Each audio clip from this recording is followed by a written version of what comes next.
It's got to be like a good card, right? I mean, it's not easy for the 3-better to check call turn with ace king high for a full pot turn bet, or however else he could have a king. Like he'd have to have check called flop with a half pot stab with king queen, king jack, king 10, king 9 backdoor, and then turn to No, that's draw. you're definitely gonna do that.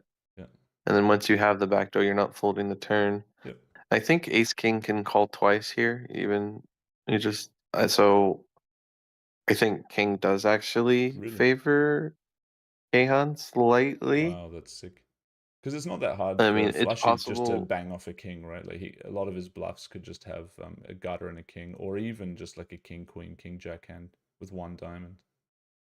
I Is don't that think he has king queen too much, but maybe like okay? some king 10, king 9 type holdings that is trying to fold out the dominating kings and clean out his outs. There's some of that, and then he also has top range still. I wouldn't say it's a complete. Maybe it's a neutral. I don't know. It Why do you doesn't. think he It does didn't? change the texture a little bit. Why do you think he didn't Hmm? follow through on the river? What do you think was stopping him there with 9-7 of clubs? Well, let's. Can I see the board? Can I see the You board want to again? see how it interacts with the pairs? I think that he did have a backdoor flush. Let's have a look. Not sure if it was blocking top pair or not. Oh, sorry, I've got it sorted in a wrong way. Yeah. He did block top pair, like he blocked 9-8 of clubs and 7-8 of clubs. Although it's not that likely Kayhan is going to go check calling those on the flop, right? No, those are totally hands that would check call. Really? So I think that's pretty valuable. Those are valuable blockers. Um, specifically clubs. And they might peel the river as well. So yeah, I don't. It's just a feel give up. That's kind of what it looks like to me. He just felt like Kayhan will be strong enough to call river, or maybe will think this line is full of shit with so many potential random gut shots and shit missing, or hands with one diamond potentially for Flushie, that he felt like he might get called a lot in the spot. Hard to say. It looks like just a feel give up. If I had to guess, I would say this is like an automatic bluff. I don't know the game format too well, but it does look like it. Auto bluff. Yeah, I actually, I don't know. I don't know. You know, when the thing is like when Kayhan check calls twice, especially versus pot of the turn, but it's pretty reasonable to jam. You know, you're. I mean, so like Kayhan's like kind of top range there is going to be aces and maybe some pocket eights. I think kings and queens and jacks usually find a way to get the money in already. Tens. There might be some nines though, like potentially, but yeah, nines might just pop it in already as well.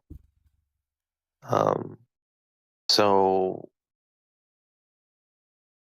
yeah, I don't know.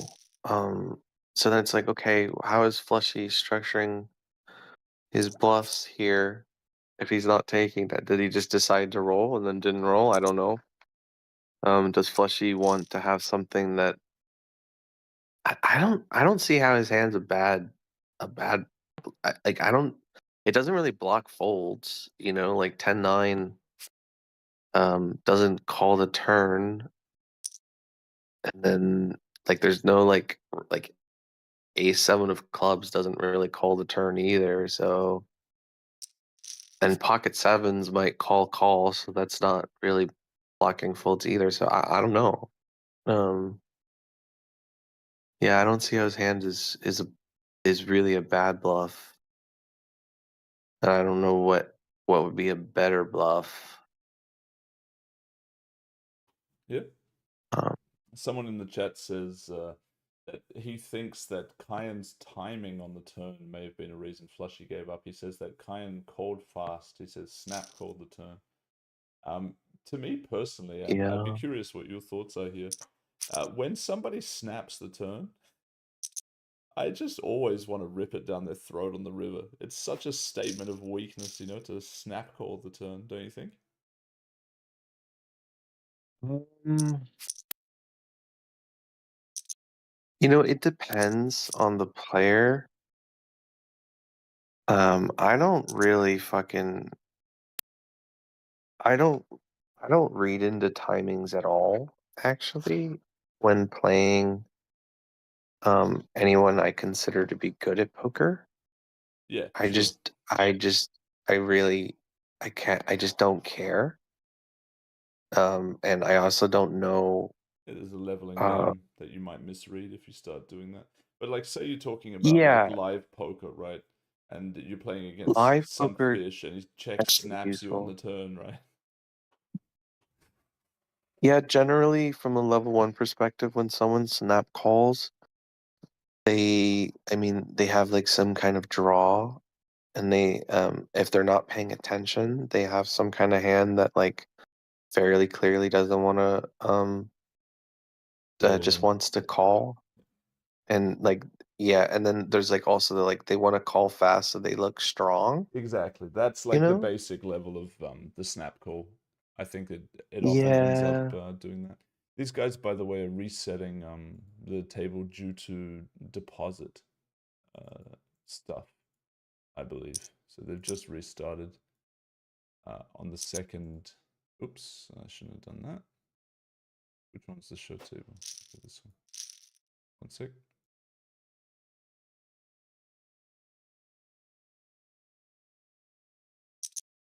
Okay, we're back.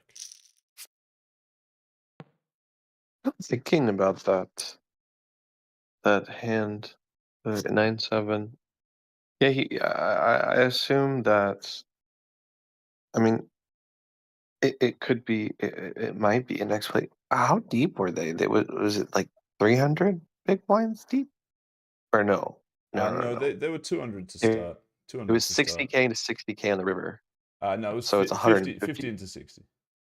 Or 48 or Okay. something. Yeah, like 80% pot. Okay.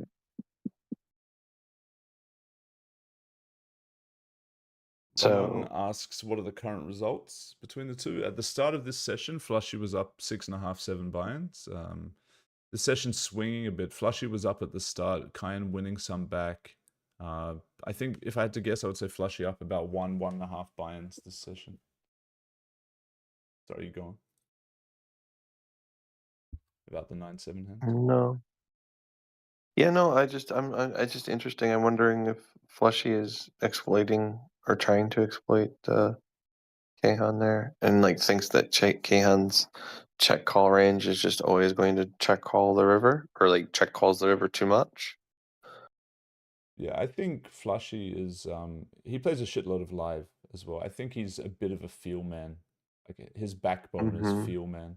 And so with a feel guy, you'll see some give ups that might be non-standard, and he might have a reason, and maybe he regrets it. Maybe he makes the decision, and then whatever motivated him to make it, he thinks, you know what, maybe he was going to just have more hands like this, like that are a pair and a gut shot, taking this line, and those hands wouldn't call the river, etc. So who knows? I mean, one of the nice things about these dudes is they're open to helping with the content. So like, if I wanted to hit Flush up just for a comment, hey man, out of interest, saw this 9-7 hand. Why did you choose to give that up? I mean, to be fair, he might not want me to put that into any content though. But he would definitely tell me. Like, he was telling me some fucking interesting stories, bro, about Stefan playing live and all kinds of crazy random shit. Um, but I'm not Mm-hmm. allowed to speak about that. But yeah, he's an interesting dude, and he's happy to help where he can, but just doesn't want to reveal too much about stuff that's not his business, or if it is his business, things that could affect him in his matches. Mm-hmm. But yeah, interesting dude, bro. Yeah, yeah, um, I yeah. wish I I could tell you mean, the Stefan hand. I can tell you when we're not on a stream. This hand is so fucking funny.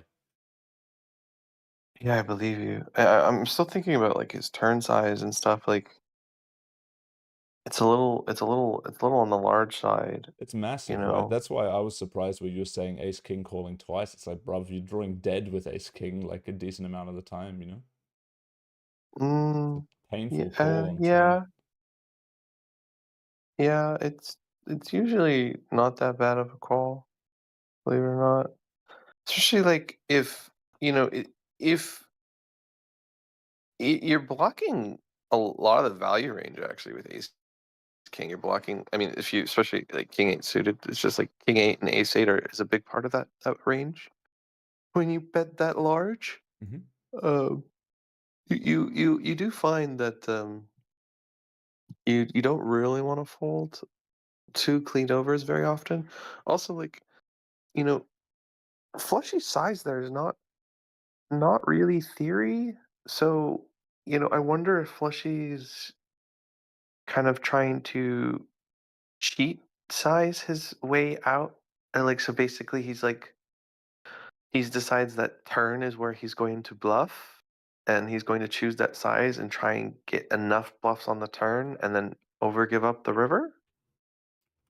I don't know. It's a really interesting spot. You can usually when you play someone bad and they make a mistake, it's not always a product of intelligent thought.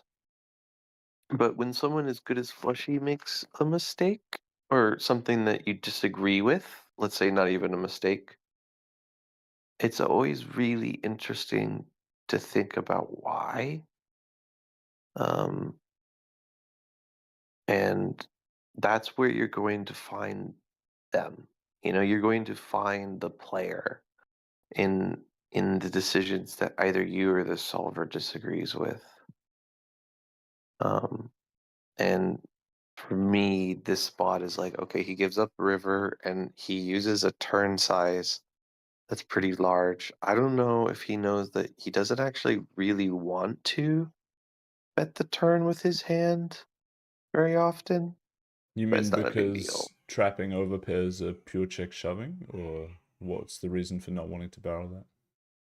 You kind of would prefer to bet like a gutter here, like 10-9 versus, and also like you block the check call tens, which is somewhat, not really, but you prefer to bet a gutter because it just protects your equity because if you get check jammed on when you have the open ender, it's a lot more of a nightmare. It's not a big deal. It's very, very small, and like if someone's not check jamming enough, like and they let you realize your equity, blah, blah, blah, it's all fine. It's not a big deal. I mean, it's more his decision to pot and his decision to give up. I'm focused on. Decky asking, what's up with your voice? Should we bring him on the call? Yeah, bring him on the call.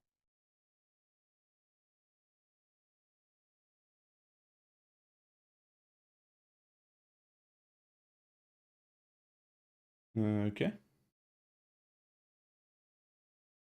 Hello, dependable Decky. I think he hasn't picked up yet. Huh. I mean, there's a chance he's out as well. Whatever. We'll see if he picks up. He's mucked us off. He's too cool.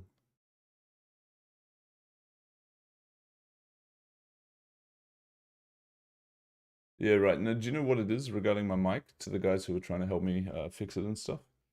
My fucking microphone settings, every single time I open Windows, it's just like randomly changing to something. So it should be a bit better now. But yeah, you tell me. Gary underscore Neville. I've seen a few people mentioning this screen name recently. Is this whose screen name is it?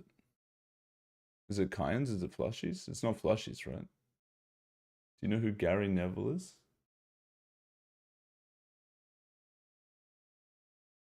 I don't. Okay. Did you ever play Stars, Lam?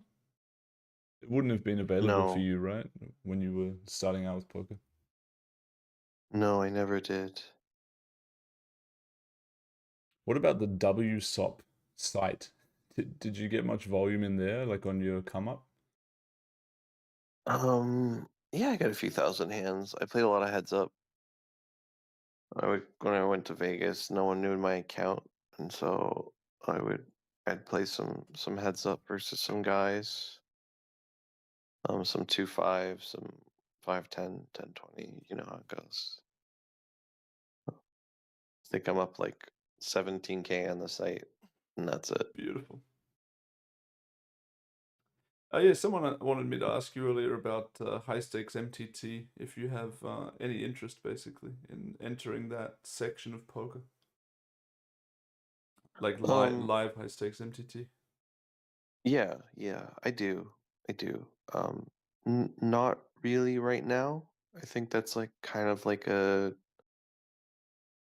a year, 2, 3 type plan. Right now, online cash and live cash is going well enough for me. I think MTTs is kind of the stop you make when you no longer have access there, Yep, that's kind of because reasonable. you can, yeah, and also like if you're playing live games, and then you bank a big tournament, it's just not really good for getting continued access.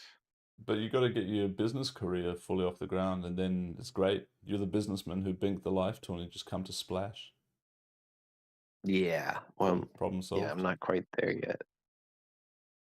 Well, you got the new haircut, mate. Suit and tie. You're fucking halfway there. Yeah, I'm looking a lot better. It's really impressive. So Pair look of at pair of glasses, maybe. Kayhan. I do have a pair of glasses. Oh, He beautiful. blocks. This is an interesting size from Kayhan. He blocks the flop and a 3-bet pot, And he I finds turn think. check. River's the And then he nuts. finds a turn check, and then river he goes for this size that's kind of repping the river improve-ish. River improve to a jack, really. Is that because he's just unlikely to want to check too many tens? Because it's obviously not like too hard to want to value bet a 10 on this river. But is it more as a function of him But not it checking might be those on kind the of turn hard. too much? Value betting a 10 for that size on the river is pretty um it it feels large, you know? Um for that size. But I'm just thinking about like the way you want to play that river. Um Okay. I'll take it off the screen for now just so that people can see the table. But yeah, feel free to talk about it. yeah, no, it's just it's a river where the nuts change, and then both players honestly hit the jack pretty well. Um yeah. Uh I don't know how I feel about his size, thinking about it. I mean, his size for his hand is makes perfect sense, right? But Yeah. I'm wondering about his size in like equilibrium. Yeah. But aren't you the man with the many sizings? Just because you have many sizings doesn't mean you can use a retarded one. Yeah. Fair enough.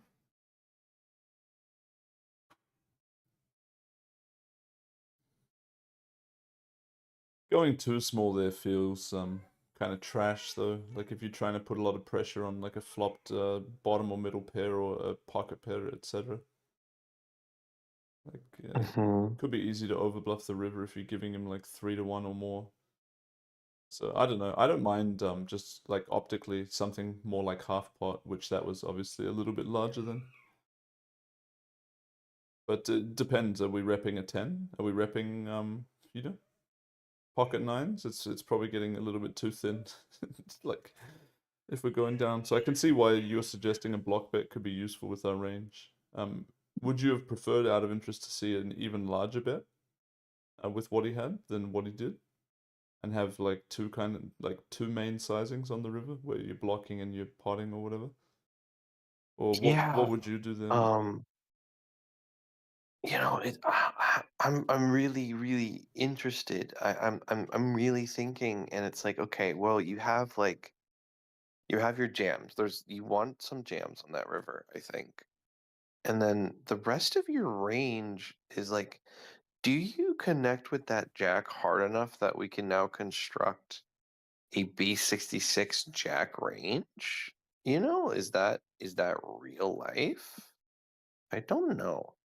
It kind of, I mean, like if we were to one size that river, then like you would probably do like the B40 and jam. I mean, so that's not one size, I guess. Um, it's it's just his particular size is like the size that makes the least sense as far as like overall structure. But at the same time, you know, uh, it's not really worth more. You know, it's pretty hard to. I mean, well, the thing is like, okay, the hand itself wants to bet exactly that size. It wants to put in about that much money in the pot. All in's a little too much, but like somewhere between B75 and B100, even B150, you know, if you can't like reopen, kind of is fine. But that's a little much. You know, it's a little value tricky. You can only do that because you have the king of clubs, which you probably shouldn't have anyways. You should probably barrel that off or whatever. I think, yeah, I don't know. You know, it's yeah, I think on that river, I would probably just play all in and block and like B40 that particular hand. Although it feels a little gross because when you bet a size that you with a hand that you don't want to get raised, but the size is lower than how much the hand wants to put the money in, how much money the hand wants to put in, it doesn't feel good. That's why it's so interesting. Like I can't just say, "Oh, that's a bad size," because that's the perfect size for his holding, but it's kind of a bad size for his range. Okay. And I don't know. My brain is just stimulated right now. Yeah, I mean, they're saying you're talking like a mad scientist today. You sound like a mad scientist. It's true. You got the mad scientist buds going. But on a topic change for you, if you're interested in this option, Roman asks, Sure. what are the details of your weight loss bet and what is your approach? Is Ozempic allowed? I don't know what that is. So if you know what that is, feel free to inform the audience. Yeah, Ozempic's allowed. What is it? It's a semi-glutide. So it's like some fucking cheating pill or whatever. If you want to say that, it's not really a cheating pill. But it helps you lose weight. It's allowed. I need to lose another. So I'm at 53. I need to get down to 38. So I need to lose another 14 pounds in. I need to lose another 14 pounds What in a time frame? month. Oh, dude, that's insanely easy. You'll be fine. Yeah, I think that's how much. Let me find it real quick here. You know you can just not eat food, right? If you need. Yeah, so I need to lose another 14 pounds, which is doable in a month. It's not easy, but Why doable. why don't you just do like a 1 week fast? Have you ever done a fast before? No. Yeah. It's honestly not that hard. Do you know what ghrelin is? Wait, Gabby's not ghosting me, guys. That's not what's happening.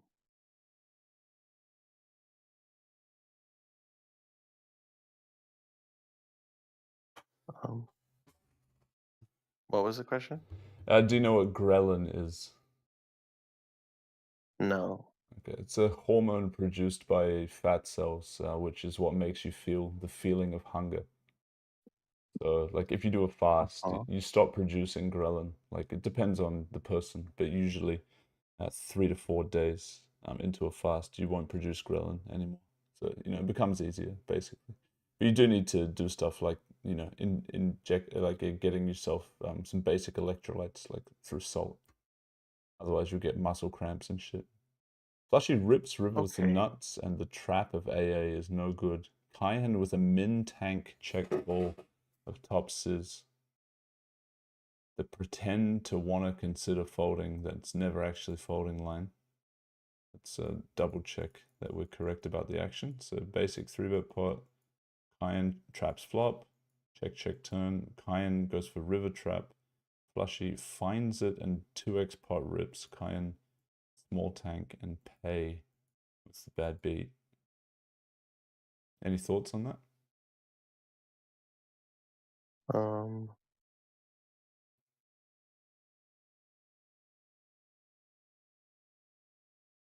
It doesn't look like a spot that's easy to bluff from Flushie's perspective.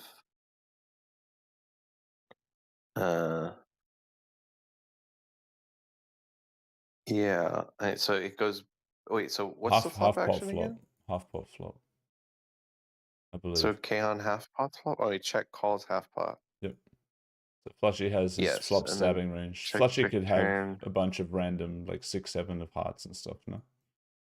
And then so Yeah, what I mean to say is, there's not a lot of club bluffs on the river because really anything that has a club either paired up or has a very tempting turned gut shot. true. So, And do you imagine a pocket twos with a club if a flop stabbed would barrel on the queen? Is that also a standard decision, or would he potentially check that back and maybe bluff river? you don't transfer pocket pairs as much in heads up. Deuces with a club And on this part of the board, reason you wouldn't consider the flop stab? I'm not saying that. It's Okay. not what I'm saying. I'm just saying, when you play ring, you bluff a lot of pairs because it's hard to Your range isn't that wide. find. Yeah, but deuces here, you actually probably don't want the club. Yeah, because it's like, yeah, you probably don't want the club. It's like a nothing card, right? Against a 3-bet range when the ace and the king are already on the board. Yeah, What do you block? probably bet deuces. Yeah. You probably bet deuces with the without the club. Okay. I think it's that spot. It's a strange one, Yeah, so on the river, it's kind of shit, but now we're like, yeah, I mean, it's interesting. I mean, you could have deuces. You could have deuces. It's just Would his main bluffs be just random flop stab that doesn't have enough turn equity? So say he stabbed like 9-7 offsuit with a club, or some hearts hand that doesn't turn a gut shot, or this kind of stuff. Is that what he would likely use on the river? Or would he need a club in his hand to justify the 2x pot river shove? well, that's a good question. I think I you'd have to ask Flushy. I think we don't want the hearts at all, Okay. really. If Flushy's not constructing his range properly on the flop, then to it's hard to it's hard to not have a heart that's a bluff, but you would prefer to have like, I mean, ace king eight, so you'd prefer to have like 9-7 of diamonds. Um so yeah.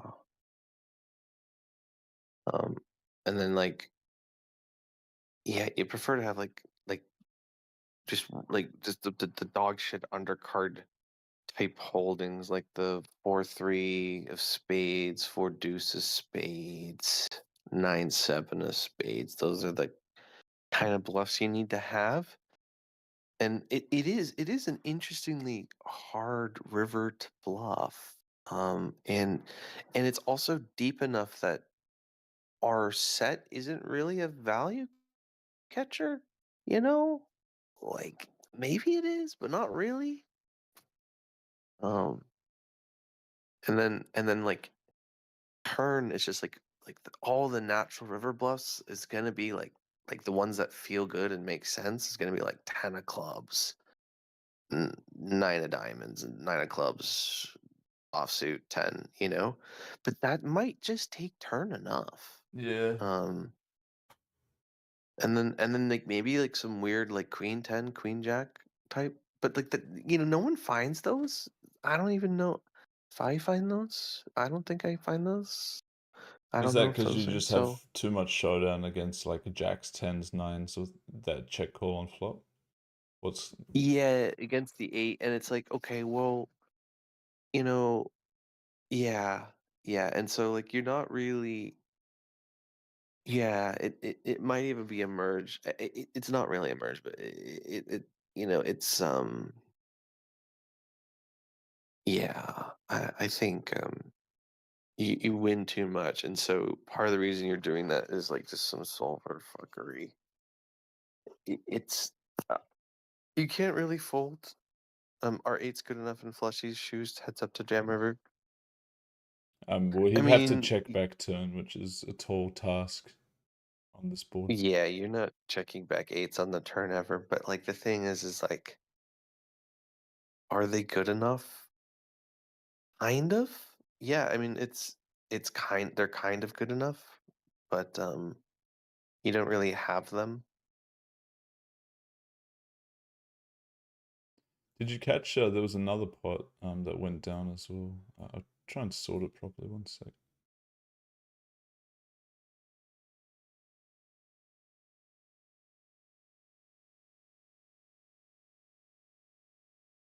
Okay, now it's good. Yeah, so nothing crazy here. It was just a 3-bet pot by Flushie. A C-bet. Kayhan finds a small raise. Just check the stack depth. So they're a bit deep here, like 135 to start the hand. Kayhan's going to come in for a small raise on this board, and Flushie with the king queen just rips it down his throat. King queen of clubs. Pure play, or is there some interest in just calling the flop? Start over again. Run through the hand real quick. Yep. So 135 deep. Flushie 3-bets. Flushie's going to go ahead and c-bet half pot. Kayhan finds a small imposition raise, like a 2.5x kind of thing. Flushie rips it over the top. I'm just curious, is this a pure play? Does the fact that we're a little bit deeper potentially change it from being a pure play? And is there any way that we can get away with just calling a hand that's like this strong on the flop? Well, part of the reason I wouldn't like this play is we actually perfectly dominate Kayhan's bluffs. Mm-hmm. And I mean I don't so much mean clubs. It is possible Kayhan has some 8-7 of clubs. I don't think so. I more mean when someone raises the flop on high, low, low, a lot of the natural feeling bluffs are going to be wrapped around the high. You mean You like know what I mean? queen 10 and this kind of shit on a jack 6-3? Exactly. Yeah. So it's going to be the king 10, queen 10, maybe king 9 with the, I don't know, 9 of clubs type deal. And so when we dominate that, I don't really want to jam that much versus it. And it's also like our hand doesn't really degrade in value on just about any turn, right? Ace comes, we now have a gutter and still pretty 2 good overs. Fucking like there isn't a card that comes where I want to start folding this hand. So Trap I him with the think king it's high. really fine as a call. Mm-hmm. And we could it's then maybe interesting. check jam the turn, you know, because then it's like, okay, we don't, you know, like fuck it. But I don't. We I actually also could don't save think I money like that against play. NFD, right? Because he could raise call flop with an NFD, but if we flat his raise, then he's in like an awkward spot on turn where he has a nut flush draw, no pair. He doesn't really want to bet get it in on the turn as like a semi bluff or a bluff when he has showdown value and stuff. Yeah, that's I think that's something worth looking at. Like, um, you know, when you look at someone like what they jam on the or what they want to get in on the flop, or what they feel comfortable getting on the flop, if they're not, it's actually really. Ah, fuck! I shouldn't be saying this. Never mind. Yeah, it's all good. See, man, Um, you're learning and growing, bro. Onward and upward. yeah, I'm so stupid. Yeah, I much prefer calling because of the dominating. Dominating. Can I ask you like a semi off topic one? So Yeah, go. what do you think about on river? You know you're snap calling your hand, but you decide, or maybe not you, a player decides to tank to send a mixed message to his opponent, saying to the opponent, "Hey, look, I was considering not calling with this," for example. What do you think about this part of the leveling game of poker? Do you know, obviously it's like wasting time, right, with time bank, but you're somewhat protecting revealing your thoughts when you do it. Do you have any thoughts on this topic? Have you considered it before? Um, you know, I kind of talked about timing, and I don't really do it. I I can see the merit in like being like, oh, I have a snap call, but I don't want him to think I have a snap call. And you know, it makes complete sense to me to want to reduce the amount of information your opponent can work with at all given times. But Um, too nitty, huh? hmm? Too nitty though, right? To be wasting everyone's time just so you can, you know, min protect some information. Yeah, I mean, um, it's not something I really do too much. I kind of, you know, when I'm playing good poker, I what I do is even if I know I'm calling, I still think about it for a second, and it's not really to protect information. It's just because I want to just I want to give the respect of thinking each spot. Like I'll know, like okay, I'm probably calling this, but is there any way I can fold? Should I ever raise? You know, I just still kind of run through it a little bit. Um, Okay. but So if you snap call, it's that's with a more what it's like. range of calls that are snap calls. Yeah, if I'm snap calling, it's hands that are so obviously a snap call, like it's not even worth thinking about. So it's like not even like it's not even giving away information because it's Yeah. obviously a snap call. Yeah. Because all the other ones I'm going to think about just to make sure like I'm on top of my game. Yada yada. I always like to just snap a man off, regardless of the theory. Just if I felt like calling him down, just fun to snap a man off and be right, you know. Sure. I'm an enjoyer. But the reason I bring up this timing topic, I'll wait till this pot on the show table completes. But yeah, it's this hand history I have in the bottom of the screen. Flushie finds some ridiculous value here. Holy fuck. I guess we'll talk about that instead of the stupid timing thing I was going to discuss. It looks way more interesting. What the fuck is this, Llama? You walk me through this hand, okay? So a 3-bet pot, alright, no problem. Kayhan comes in with 3k into 9k, alright. Flushie calls. Turn is a 3. Check, check. River is a 7. Kayhan is going to check, and Flushie will bet 3/4 pot. Is this just standard? I mean, it looked crazier on the replayer, But now that I look at this, it's like Kayhan's range probably has a lot of high card garbage, right, as well. So is this value bet from Flushie with ace-6 completely standard here? What's your opinion? Yeah, it's standard. It wasn't that interesting. Bit of a cooler. No, I mean, I think it's interesting, and it might tell us what he's thinking, but I think his hand is pretty clearly worth a bet here, and our reopen is going to be somewhere around this size, so it makes sense. And yeah, we do value own a little bit here, but ace-6 is pretty freaking good, and when Kayhan forgoes the chance to get some value versus a 4 or a 3, then with like his pocket 8s or whatever the fuck, or like rivered 7, I think it's Yep. I think it's a pretty reasonable value bet. Out of Looks really interest, sharp when you pip him. yeah, out of interest is the reason he wants to check back the turn here, because he's expecting ace high hands, which he's now dominating, to fold to a stab. Whereas, you know, he can cooler those on a river and potentially even get a raise after they bet. Like if they bet on an ace and he can find the jam or whatever, they may feel obligated to pay off some percent.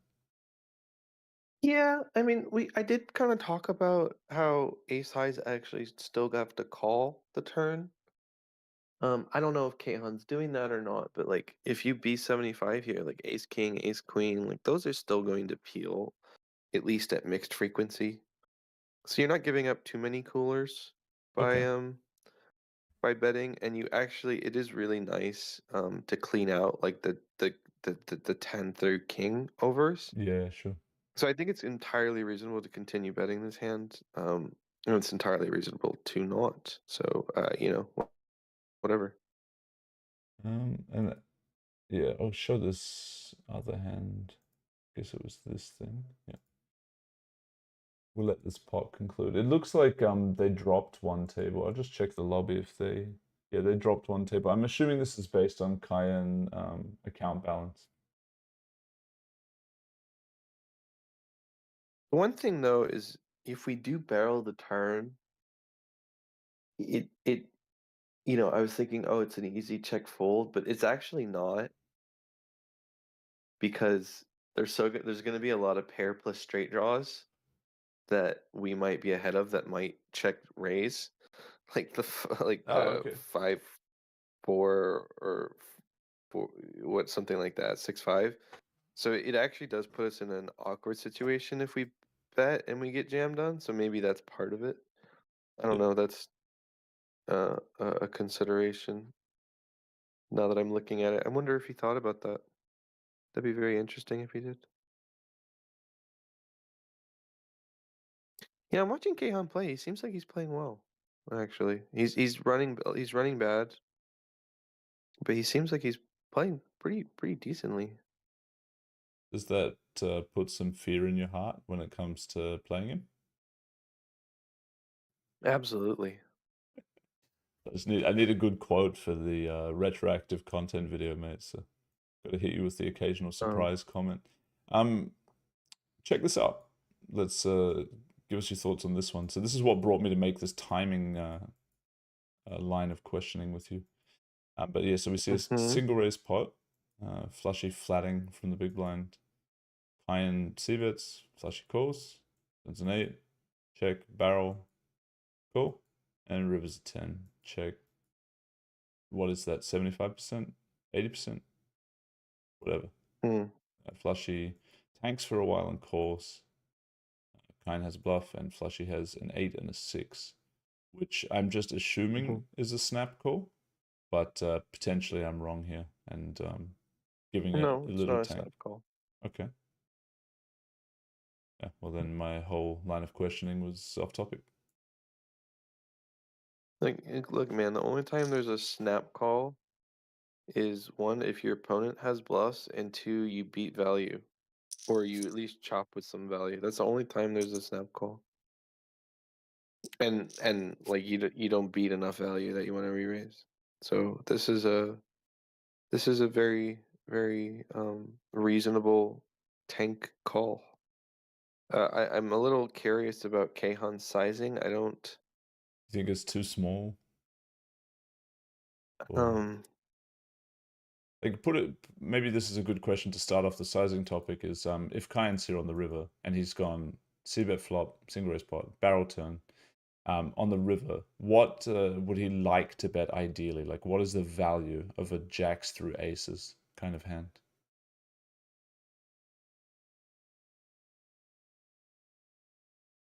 Because maybe that'll give us some insight into what kind of sizing his range would like to use in general. B75 pot, but I feel like pot maybe. I wonder what he wants to do if he rivers like 10-6.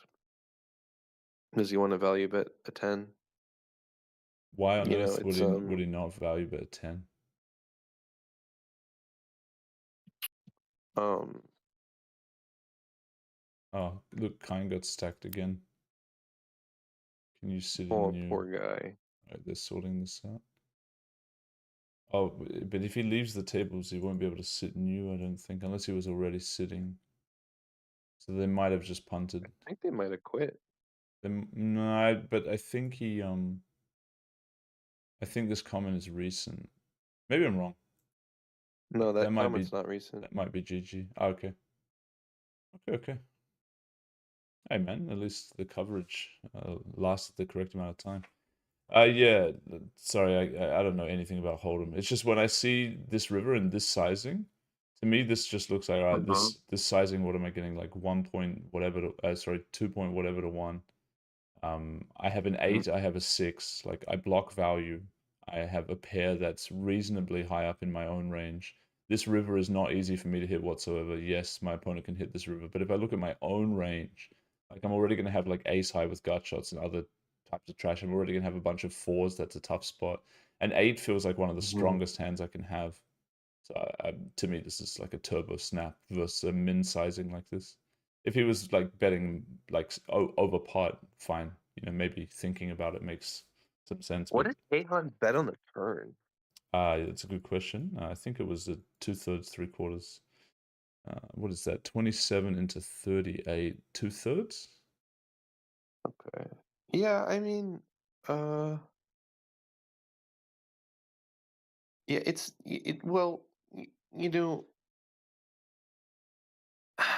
And you're right. They did yeah, it. They did end the session here. it did in this session. Yeah, I mean, I don't know. 8-6 here is it is a it is a it is a bluff catcher. It's a surprisingly tight spot, I think, when you triple barrel Really? a paired board. Okay. You know, like it's But you got to be betting pure over pairs, surely. yeah, oh yeah, yeah. And you are betting a 10 as well, I guess. Um yeah, you know, it's just yeah, I don't like I mean, if you were to two size the river, then maybe it's you split this. I'm wondering if you just one size, do you just like bet pot? Or like 90%? I think I mean like but like, you know, if you are like one sizing river, then like 10-6 might check back for pot only. You know, it's interesting. It's interesting. Um, because like okay, so like on the river, like you do want to have a large size. Like you want to have like a 150, kinda, you know. You want to bet 150 with your straights and your 7x and blah blah blah, and then like all your one pair hands kind of want to bet a little bit lower. But it's like, okay, if you're going to one size this strategy, it's a little difficult to properly play, and then you start checking back some pairs to size up a little bit. It's just an interesting spot. But yeah, I mean, Kayhan chooses is a reasonable size 2/3, and that would be kind of like your one pair sizing that you protect a little bit. But yeah, it is a relatively tight spot, and Flushie's hand is going to be a bluff catcher. It's a decent bluff catcher. It's probably going to call just about every time unless he has a specific read. But it is worth zero chips in theory, probably. Okay, cool. Yeah. Nice, man. Well, thanks. Thanks for all the random discussions. The chat does enjoy. You're definitely the fan favorite, and everybody's rooting for you to succeed in your weight loss bet, in your romantic life, and on the poker table, man. Thank you. Yeah, and Thank you. I'll come over in March, bro. We got to play some paddle, man. Have a I'd like a love little that. session or two, dude. I don't want to clean you out too Yeah, badly, you know. I want to have a little competition. Don't want to just for sure. Maybe we put a little money on paddle, a little money on heads up. Call it even. yeah. I mean, I never prop bet people anymore, but sure, whatever you want. Flip you for some lunches or whatever gets you going, bro. Sounds good. Sounds good. Appreciate you. You have a good night Hey, or man. good morning or whatever the fuck. Yeah, cheers. See you, dude. Cheers. Bye bye. Where am I? Yeah, thanks for joining, guys. Thanks for joining, and nice to have Llama on always, obviously. If you ever have a question, you know, feel free to just throw it into the chat. I mean, he actively reads it. You know, he's very helpful when it comes to replying to stuff, and happy to entertain people who support the game. So, yeah, he's a great resource. For any fan, if you guys ever catch a stream with him, feel free to just put your thoughts into the chat, and he'll likely reply. So, pretty cool of him. Me personally, I got to get some action going today, man. I got heaps of shit going on. We're in the infant world, where infants have birthdays, and that's a big deal, even though they don't know what it is.